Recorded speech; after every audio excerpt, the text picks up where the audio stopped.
Pour cette intervention-là, je vais me glisser dans la peau des parents pour essayer de vous faire sentir un petit peu ce qui va se passer dans leur tête. Et du coup, après, je laisserai la parole à Florence qui pourra effectivement évoquer ce qui se passe un peu plus, juste un tout petit peu plus tard, après l'annonce du diagnostic. Je suis enceinte. Nous attendons un bébé. Nous t'attendons toi, notre bébé. C'est incroyable, dans ma tête, je te pense déjà. Nous rêvons de toi. Moi, je te vois petit, tout petit, presque pas de cheveux et de beaux yeux bleus. Ton père, lui, pense que tu es un garçon. Je crois que ça le rassure. Il te voit déjà grand, courant après un ballon, ça me fait rire. Je commence à me poser plein de questions. Est-ce que je saurais être une bonne maman? Est-ce que ça existe, l'instinct maternel? J'ai acheté ce gros bouquin qui explique comment j'élève mon enfant. Alors ça, c'est du bouquin. 500 pages. Faut vraiment que je sache tout ça? La date approche. Nous sommes à la fois très pressés que tu arrives, mais parfois pas tant que ça. On a peur. Peur de ne pas savoir faire. Peur que ça se passe mal. Quoi? Je ne sais pas vraiment. Ça nous met dans un tel état. Entre bonheur intense et épuisement, rire et larmes, je me sens toute fragile, et ton père aussi, même s'il ne le dit pas. C'est un homme, tu vois. Nous rêvons quel enfant tu seras, quels parents nous serons pour toi. Bien sûr, nous nous imaginons parfaits.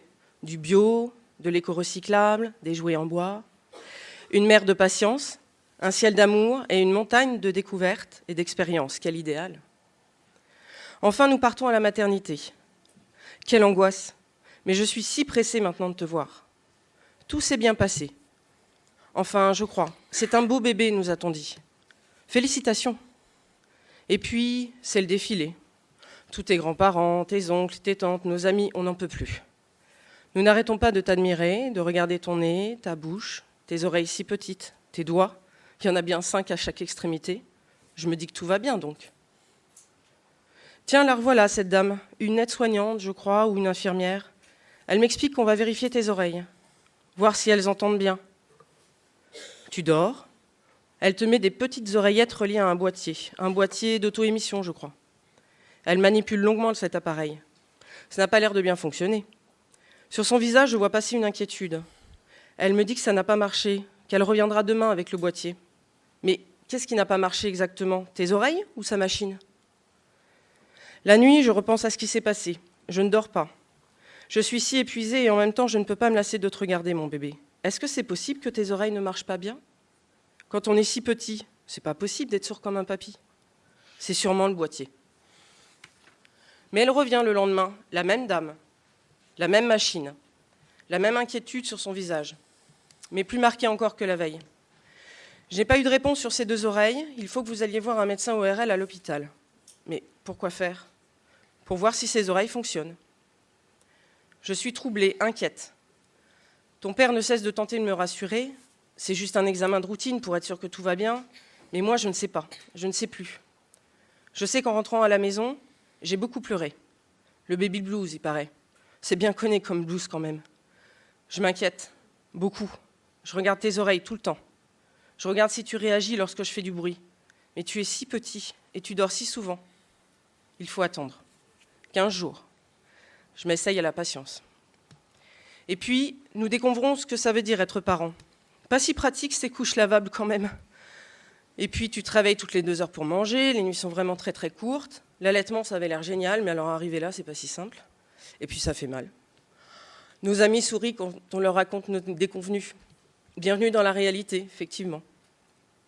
Et puis, le jour arrive où nous allons à l'hôpital. L'hôpital, c'est toujours un endroit où l'on croise tant de monde. Ils ont l'air toujours si pressés. Les blouses blanches, les enfants, les vieux, les jeunes. Tout le monde a l'air un peu inquiet, stressé, triste aussi. Et puis cette odeur aseptisée qui cache mal celle des corps, de la bouffe, de la maladie, parfois de la mort. C'est vraiment un lieu où l'on passe vite, dans l'urgence. On ne peut même pas s'y poser. En même temps, qui aime aller à l'hôpital, qui aimerait y rester? Nous sommes dans la salle d'attente. Et on attend, longtemps. Nous sommes bien des patients, quel beau jeu de mots. Nous, on attend, et eux, ils courent. Ils ne prennent jamais le temps. Ah, le voilà le médecin. Encore un test? Un quoi? Un PEA? Et il faut qu'il dorme? Comment voulez-vous que je l'endorme avec toutes ces lumières et ce bruit? Une pièce calme, Et dans la pénombre, tout au fond du service, et l'attente encore. Qu'il s'endorme, que le médecin vienne, que la machine fasse son travail. Et nous voilà de nouveau dans le bureau du médecin.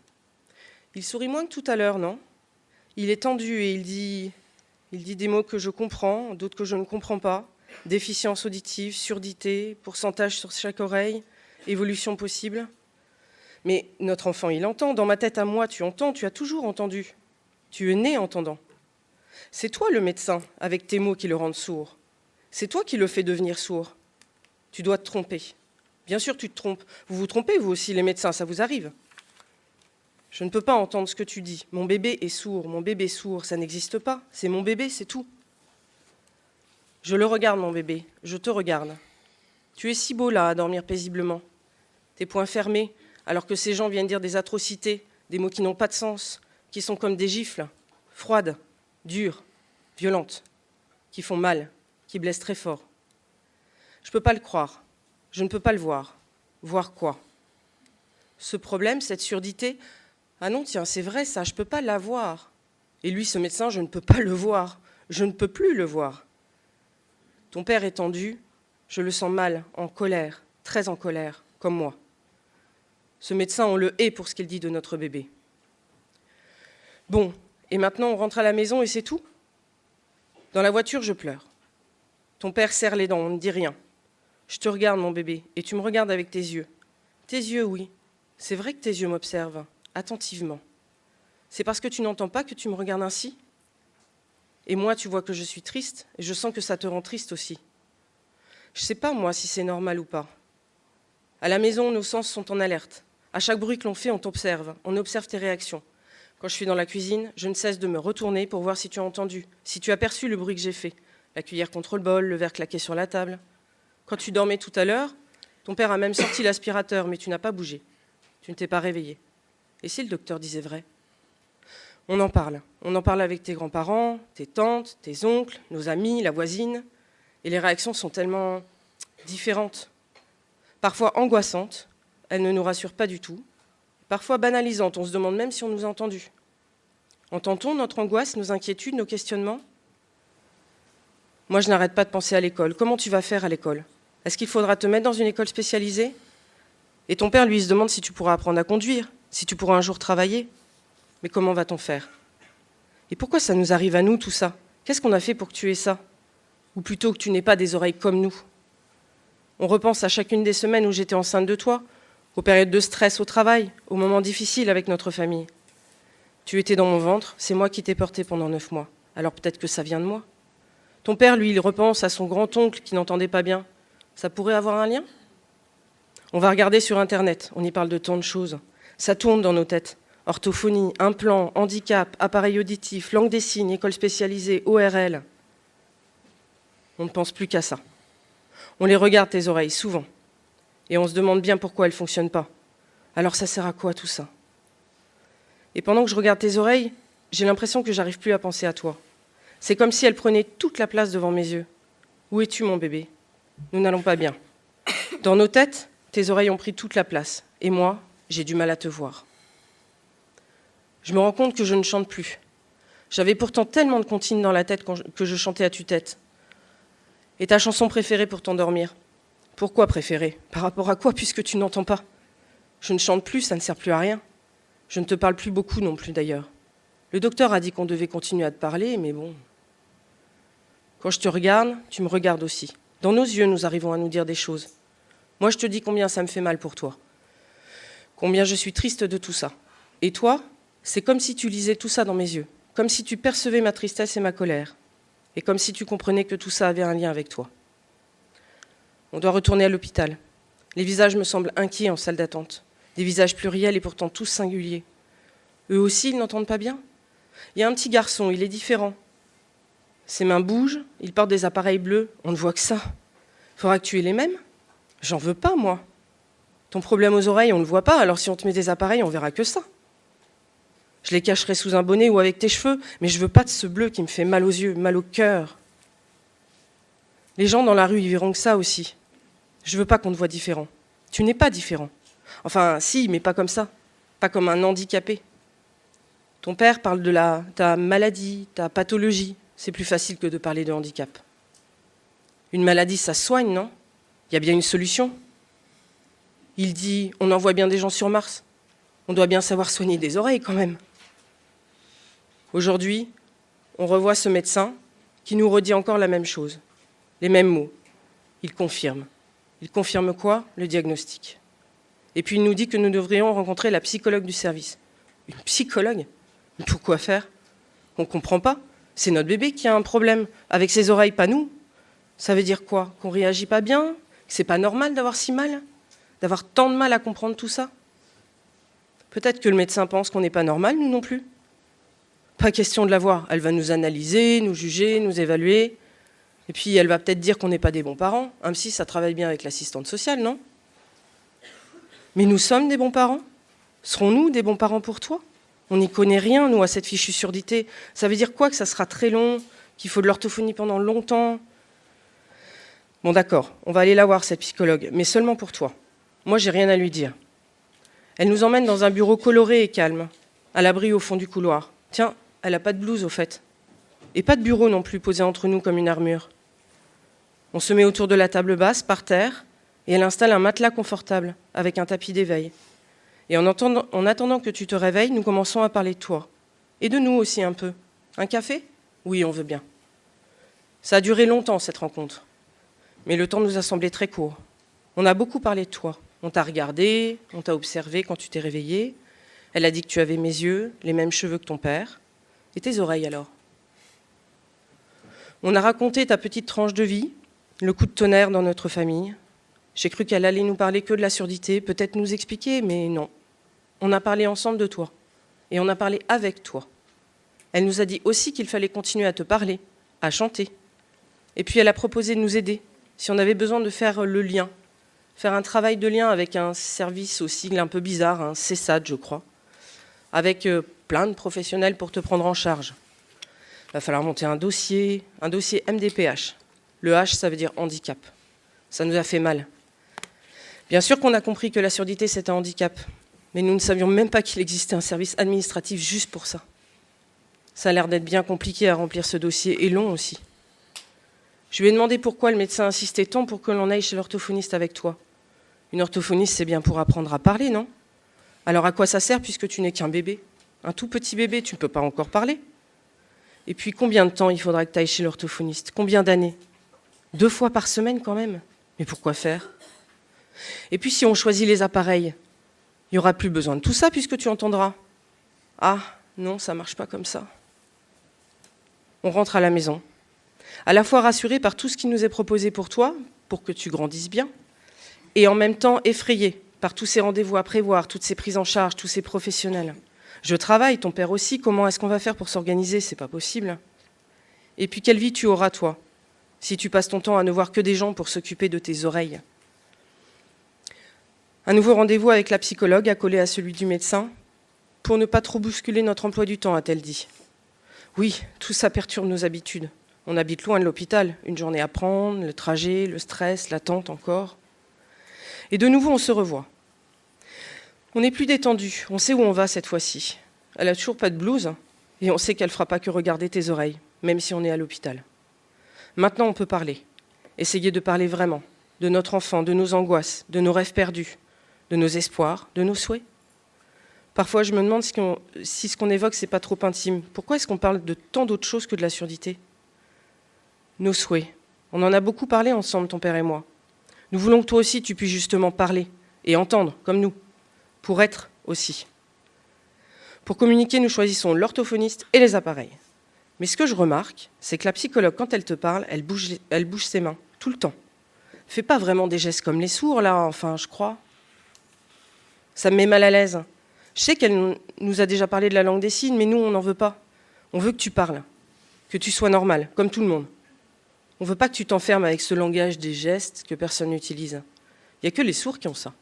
Toi, tu es malentendant, tu n'es pas sourd. Pas sourd comme un pot. On verra. On va attendre que tu grandisses. Pour le moment, le plus important, c'est tes appareils, finalement. Puis tu es si petit. On peut bien attendre de voir si tout ne va pas rentrer dans l'ordre.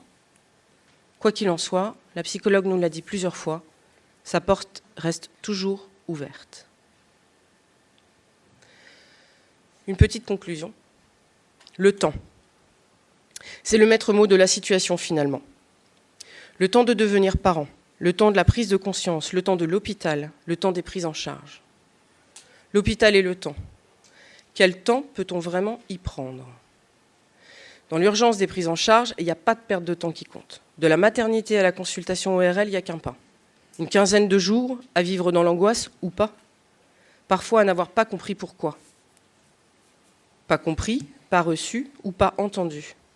Ne pas vouloir entendre ce qu'on dit de la malentendance, être sourd à la surdité, c'est bien quelque chose que l'on connaît bien.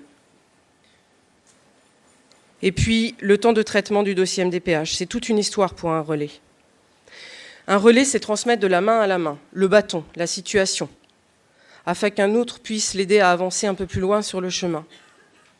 Mais sur le territoire, nous ne sommes pas tous logés à la même enseigne. Lorsqu'il n'existe pas de CAMS, comme à Rouen, qui puisse prendre le relais rapidement, les parents doivent attendre l'accord de la MDPH pour une prise en charge en CESAD. Et ce bâton relais peut parfois rester 5 mois comme suspendu dans l'espace et dans le temps. Il ne peut ni avancer ni reculer. Et si ce temps offrait un véritable espace de réflexion et d'élaboration au sein de la prise en charge psychologique ? Parfois non. C'est un arrêt sur image que seuls les temps de rencontre psy ponctuent, comme pour remplir et justifier presque l'attente sans être un lieu fertile.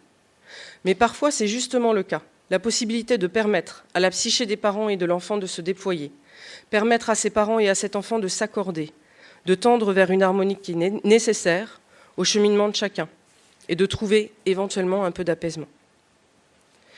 Le récit que je viens de vous faire est émaillé de moments de vie qui ont été vécus et qui m'ont été racontés par ses parents, ses enfants, qui m'ont accordé leur confiance et leur intimité dans cette tranche de vie qui est si singulière lorsque l'on découvre la surdité. Pour toute cette confiance et cette authenticité, je souhaite simplement les remercier de ce partage qu'on peut vivre chaque jour. Je vous remercie.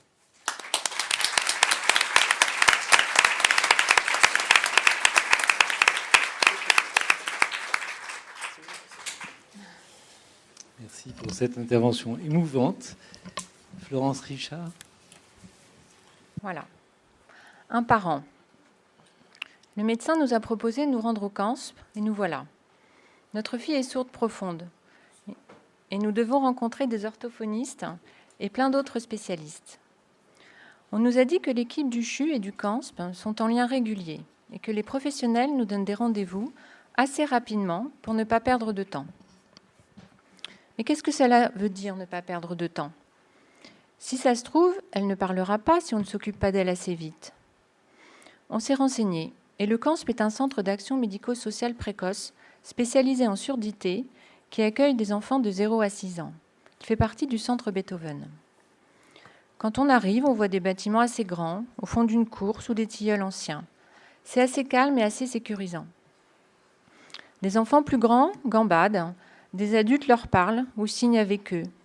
Des plus petits courent vers les voitures et leurs parents. Un autre dort dans sa poussette. Comment s'est passé ce temps pour la famille et l'enfant, ce temps entre l'annonce du diagnostic de surdité et l'arrivée dans le centre ? Que se passe-t-il pendant ce temps de rencontre avec leur enfant imaginaire, entre le rêve et la réalité ? Un parent. Toujours autant de questions. Pourquoi ? Pourquoi pas ? Alors j'écris. J'ai besoin d'extérioriser. L'écriture peut faire du bien, alors j'écris. Ce n'est peut-être pas toujours bien écrit, mais j'écris. Cette année a été une année riche en émotions. J'ai appris que j'attendais une fille. Quel bonheur. Beaucoup de péripéties aussi. CMV, peur. Et elle est arrivée, notre ange, le 7 mars, pour notre plus grande joie à tous les trois.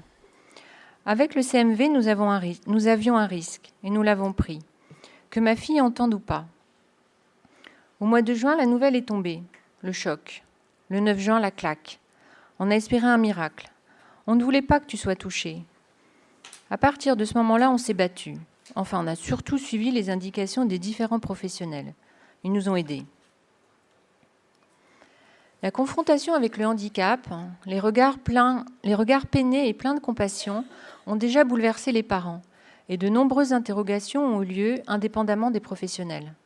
La famille élargie, les grands-parents se sont manifestés, les marraines et parrains sont investis de nouveaux rôles, plus responsables et soucieux. Tout l'environnement familial se charge émotionnellement et se renvoie de part en part les affects, les douleurs et les encouragements pour tenter de soulager le processus de parentalisation en construction. Comment la continuité d'existence chère à Winnicott peut-elle s'aménager dans ces conditions de grande souffrance ? Comment la mère et le père font-ils pour s'approprier ce rôle de parents d'enfants handicapés, sourds et donc différents ? Comment peuvent-ils faire pour restaurer l'identification narcissique primaire qui est fragilisée ? Le parent peut-il juste continuer à vivre avec sa douleur, en se rajustant peu à peu à son enfant, en le rencontrant grâce à un sourire, à une couleur de prothèse, choisie tous ensemble, une parole réconfortante du médecin, un cousin sourd qui s'en est sorti ? Ceci nous échappe. Et quand nous recevons les parents et l'enfant, nous ne savons pas où ils en sont de leur parentalité. Nous ne connaissons pas l'enfant, nous ne savons rien. On peut juste faire l'hypothèse que tout dépend du monde interne de chacun, du père, de la mère, de l'enfant, de leur rapport à leur monde imaginaire et de la capacité de chacun à renoncer à ce qui n'est pas advenu pour découvrir ce qui advient. L'arrivée au CANSP, c'est comme un tournant pour les familles et les professionnels.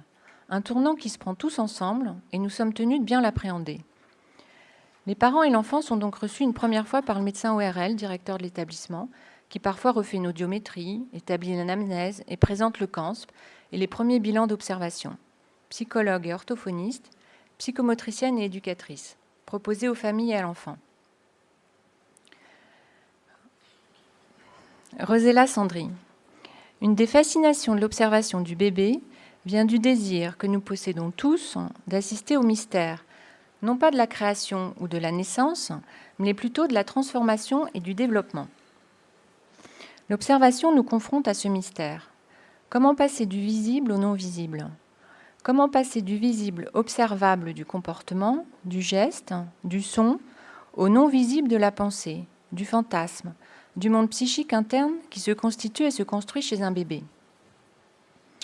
Ainsi, à l'image d'Esther Bick et de son apport sur l'observation du nourrisson, nous avons pour idéal de découvrir et parfois faire se rencontrer l'enfant et sa famille, et la famille à l'enfant, essayant à partir de ce moment de nous dégager au maximum des tests, des statistiques et des attentes médicales et audiométriques qui vont faire partie de la réalité de la triade. Ces bilans d'observation sont anticipés et préparés à chaque fois avec beaucoup de soin, notamment dans le choix de la pièce où sont reçues les familles, mais aussi dans les jeux sonores ou d'éveil destinés aux tout-petits, et pour proposer le moment du rendez-vous le moins compliqué pour la famille. Parfois, nous sommes 3 ou 4 personnes ou plus, serrées dans le bureau, entre les jouets éparpillés par terre, les crayons de couleur sur la table, pour les plus grands, et la poussette un peu plus loin. La nature du handicap est là, palpable. Les parents sont inquiets, rassemblés autour de leur tout petit, un bébé âgé de 3 mois, 4 mois, et qui dort d'un sommeil bien heureux, ou qui réclame un biberon à grands cris. L'important, c'est qu'il ait sa place, car le bébé a une place, c'est sûr. Il est là bien présent, se manifestant comme il peut, endormi ou éveillé, agité ou passif. On parle de lui, on parle sur lui, on l'observe, on l'analyse, mais est-ce qu'on l'écoute ? Car il parle, ce bébé. Alors on s'adresse directement à lui, on le regarde, et souvent on lui prête une parole, on la fait rebondir à celle de son parent. Comment va-t-il ? A-t-il bien dormi ? Il vous regarde dès que vous bougez, il essaye de faire pareil ? Il préfère être allongé, assis, porté. Ses petits yeux sont bien vifs, il vous observe. Ces premières rencontres ne sont pas forcément le lieu ni le moment où le parent partage intensément ce qu'il ressent et comment il va. Mais il parle de son enfant. Il a tant de choses à raconter, tant de questions à poser. Sa parole est langage, et ce langage accompagne le début de la prise en charge. Nous observons, nous commentons parfois, mais nous restons vigilantes à recevoir et non pas trop donner de réassurance, de réponses toutes faites ou de conseils bienveillants, pas toujours bien reçus à ce moment de leur histoire. Notre idéal en tant que professionnel est de tenter de trouver la zone commune citée par Maurice Berger qui va permettre de se revoir et se rencontrer avec l'enfant et ses parents. Il va s'agir d'aider la famille à aider son enfant, mais il ne s'agit pas de construire ensemble, car le parent pourrait avoir l'impression d'être dépossédé de son enfant. mais bien de montrer aux parents que l'on est dépendant de sa relation avec son enfant et que cet enfant est enfant avant d'être enfant sourd. Ces bilans d'observation ont vocation à essayer de redonner aux parents la maîtrise de sa vie psychique et le faire regarder la vie psychique de son bébé. Nous allons ainsi être attentifs aux ajustements psycho-affectifs observés entre l'enfant et ses parents. À travers ce que les parents et l'enfant racontent de cette nouvelle expérience familiale, nous allons observer la mise en place des premiers liens, être attentifs aux psychés des personnes avec qui on est en relation, les regards échangés, les caresses reçues, les sourires et les mains qui s'agitent, les crispations de visage, les gazouillis de bébé, les larmes, les mots mis sur les espoirs ou sur les dénis. Nous sommes attentifs aux affects qui effleurent, puis qui sont vite aspirés par une question, une demande. Nous recevons la charge émotionnelle de ce qui ne se dit pas et nous en sommes les gardiens. Un parent. Vous vous rappelez le premier bilan ? Je ne sais pas si vous vous en souvenez, mais moi je m'en souviens, avec ce qui s'était passé à la première séance. Il y avait eu quelque chose à cette séance, et l'orthophoniste, Madame M, l'a gardé après pour son suivi. Aurélie lui avait parlé. C'était bizarre, mais elle avait beaucoup parlé à Madame M, et Madame M avait dit « Je garde Aurélie pour le suivi, car il s'est passé quelque chose ». Les bilans d'observation sont mis en place depuis plusieurs années au CANSP, et on pourrait presque dire sont maintenant assez rodés. Pourtant, cela ne se passe pas forcément à l'aune de notre propre désir, et parfois, les ficelles nous échappent. Et le moment de cette observation peut être vécu comme un échec, une non-rencontre. Et il vient faire effraction chez nous aussi les professionnels. Nos esprits s'emballent, les discussions de couloir, les réunions urgentes, se bousculent pour nous aider à trouver une issue, réparer à notre tour ce qui semble irréparable. Madame O arrive en retard, en courant, mouillée par la pluie. Capucine n'a pas fait une bonne nuit. Du coup, elles ne se sont pas réveillées ce matin. Capucine est dans sa poussette, elle ne dort pas. La maman s'installe et la prend dans ses bras. Assez rapidement, pendant que nous initions un échange, Capucine bouge, s'agite, régurgite à plusieurs reprises et manifeste de l'insatisfaction dans le portage. La maman se met debout, tente différentes positions pour donner du confort à sa fille. Elle nous raconte qu'elle est très inquiète et en attente des résultats du CMV. Inquiète de la déficience, car pour elle, la surdité, ce n'est pas un handicap, mais la déficience, si. Ses yeux brillent. Maman et bébé ne se regardent pas beaucoup. Capucine esquisse quelques mouvements des mains quand nous faisons une comptine, mais réagit assez peu, nous montre un visage triste et peu expressif. La maman a déjà appris beaucoup de mots en LSF, et elle nous parle des appareils, de l'implant futur. Elle nous parle du séjour à la maternité qui a été compliqué car sa petite pleurait tout le temps. Sans doute le premier moment où elle peut raconter le début de l'histoire de Capucine. Ce premier bilan nous laisse à garde, triste et interrogative, nous interroger sur les liens observés et les attitudes de l'une et de l'autre, et ce que nous avons à notre tour ressenti du duo mère-enfant.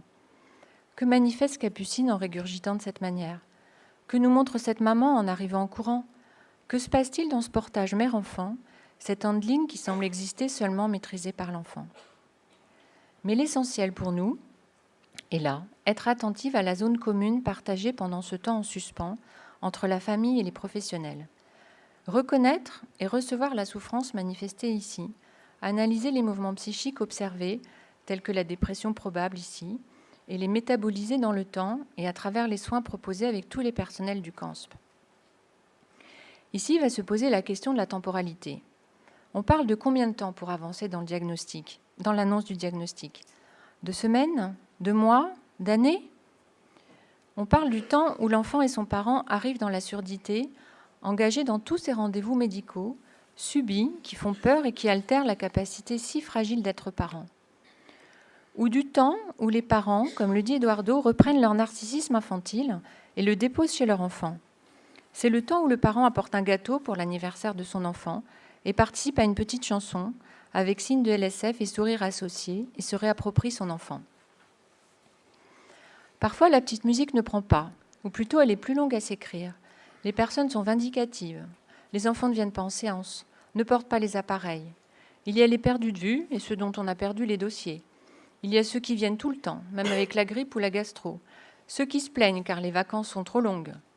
Mais ne faut-il pas considérer qu'en se donnant du temps, il y a comme une co-construction de liens, où les émotions se stabilisent peu à peu, où les mots et les mots des ressentis sont exprimés et les expériences traumatiques absorbées par le vécu du quotidien. Un parent. La psychologue nous a proposé de participer à un groupe avec d'autres parents et les bébés. Cela s'appelle groupe accueil enfants-parents. Je ne sais pas trop. J'ai un peu peur et en même temps, ça me ferait peut-être du bien. Mon mari ne veut pas venir, mais il a dit qu'il verrait pour la prochaine fois. Un autre parent. On est reçu dans une grande salle qui sert aussi pour accueillir les plus grands. Il y a des jeux pour les enfants. Il y a toujours un café et on a l'impression que c'est différent d'avec le médecin ou des séances d'orthophonie. C'est comme un moment de pause. Pendant 1 heure, on discute avec les autres parents, assez librement, et les petits jouent par terre. C'est assez nouveau comme sensation. On a l'impression qu'on peut se lâcher un peu. Il y en a qui pleurent ou qui disent rien. Il y a des choses qui prennent du sens et puis ça rassure de voir et d'entendre les autres parents. Ils sont comme nous. Il s'agit de proposer un temps plus informel dans leur agenda bien chargé, où le parent et l'enfant seraient comme dans une bulle protectrice, un espace protégé où le discours est moins figé. Ce groupe permet d'évoquer, s'ils le souhaitent, leur expérience de parents, entravés et malmenés par la découverte de la surdité. Rencontrer d'autres parents d'enfants sourds tout en étant près de son enfant, en le touchant, en le regardant, en supportant le regard de l'autre parent sur son enfant. N'est-ce pas là une première étape d'une restauration narcissique imaginaire des parents soutenue par le soignant ? Cette semaine, le groupe est nombreux, 5 parents et 5 enfants. Et il y a cette maman qui vient d'avoir 2 jumeaux sourds. Elle peut confier, tout en surveillant ces 2 petits ébulons qui s'agitent dans tous les sens, qu'après l'annonce de la surdité, je ne pouvais plus parler à mes jumeaux. Et c'est en arrivant au centre, après plusieurs rencontres avec les uns et les autres, que j'ai retrouvé la parole. Les enfants font du bruit. Les mamans s'observent un peu. Un papa tient sa toute petite fille sur ses genoux et il pose beaucoup de questions. Une maman lui dit qu'elle regrette de n'avoir pas pu profiter mieux de son petit garçon qui allait bien, mais elle-même était trop obnubilée par ce qui allait arriver, tous les rendez-vous et toutes les inquiétudes qu'ils avaient avec son mari. Une autre maman renchérit autour du CMV et les parents de Capucine parlent de leur petite fille. Le papa serre sa petite fille sur ses genoux et les regards se cherchent ou s'évitent, mais les mots et les alliances sont utiles. Puis la dynamique du groupe repart dans le mouvement des enfants qui se rapprochent et s'éloignent alternativement des parents. Les mamans présentes donnent des conseils, comparent, mesurent les handicaps et les mots font leur chemin. La maman de Capucine semble reprendre un peu d'espoir et sourit, se rassure un peu. Les enfants sont là, joyeux, rieurs, et présentent aux parents leurs mains pleines de peinture. Dans le groupe, il s'agit d'être attentif aux sentiments et émotions partagés, aux liens qui se construisent, et à l'installation progressive des relations intersubjectives qui ne nous appartiennent pas. J'apprendrai quelques jours plus tard que la maman de Capucine ne s'est pas sentie bien pendant ce temps d'échange, et le lien se fait avec le bilan d'observation réalisé quelques semaines plus tôt.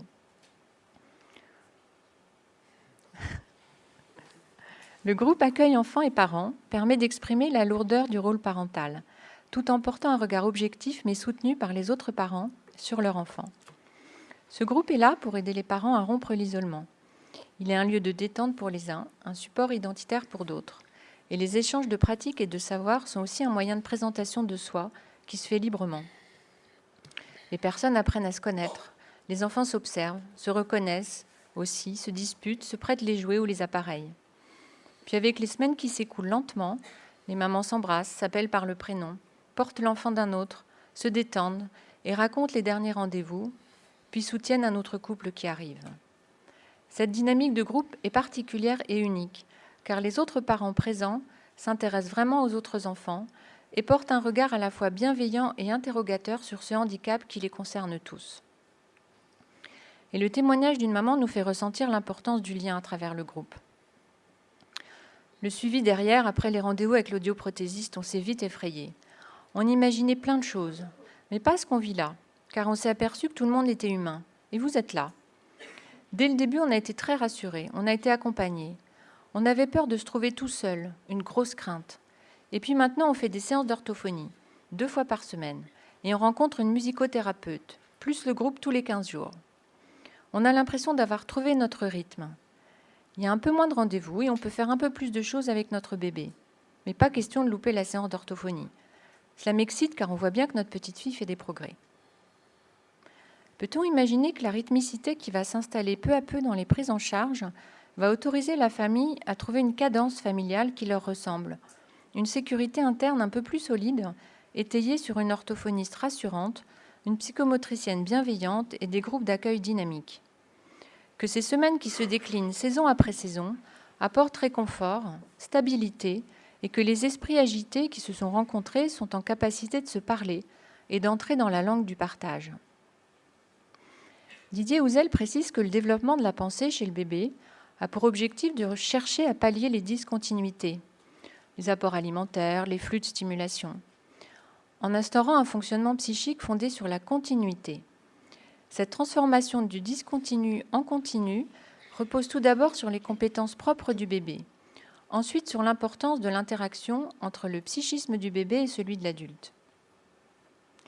Le professionnel, s'il ne sait pas tout du fonctionnement interne du parent et de l'enfant, se rend présent et disponible dans une continuité presque rituelle, des prises en charge qui peuvent faire office de contenant psychique et de moi secondaire sur lequel s'appuyer, utile à la cohésion du lien intrafamilial. Un parent. On est bien suivi maintenant. C'est rassurant dès le début d'avoir toute l'équipe. Ceux du centre, ça compte. On est content, je viens avec plaisir.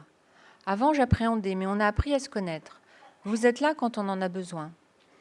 Nos inquiétudes étaient palliées soit avec les séances avec l'orthophonie, soit avec la psychomotricienne. Et puis les progrès de notre fille, elle nous montrait qu'il fallait qu'on se batte. Donc on remonte la pente. Impossible de parler et d'écrire sur cette réflexion autour de la psyché de l'enfant et de sa famille sans évoquer le fonctionnement du CANSP, dans sa globalité, mais aussi dans ses individualités. Les bilans et les prises en charge, les groupes accueil et groupes éducatifs pour les plus grands sont le quotidien des familles et du personnel du CANSP. Le CANSP Beethoven est constitué d'une équipe de 15 personnes qui se côtoient presque tous les jours.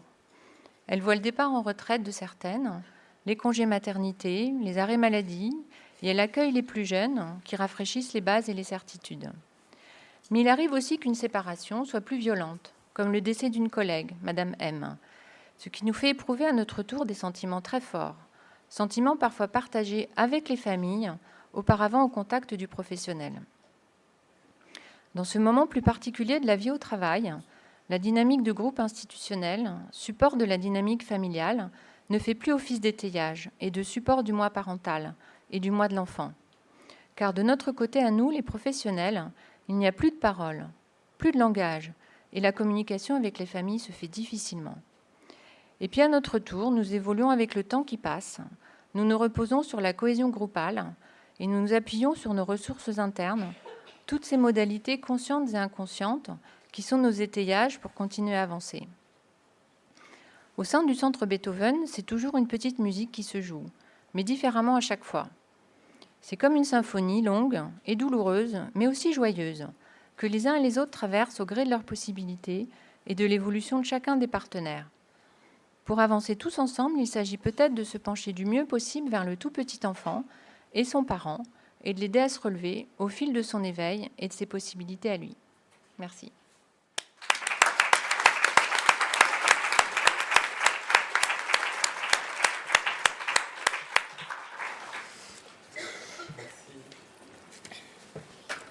Merci Florence Richard. C'est une alchimie complexe, l'accompagnement des parents d'un enfant sourd. Et puis le maître mot, c'est quand même la temporalité. Je pense qu'il va falloir qu'on fasse un colloque sur la temporalité.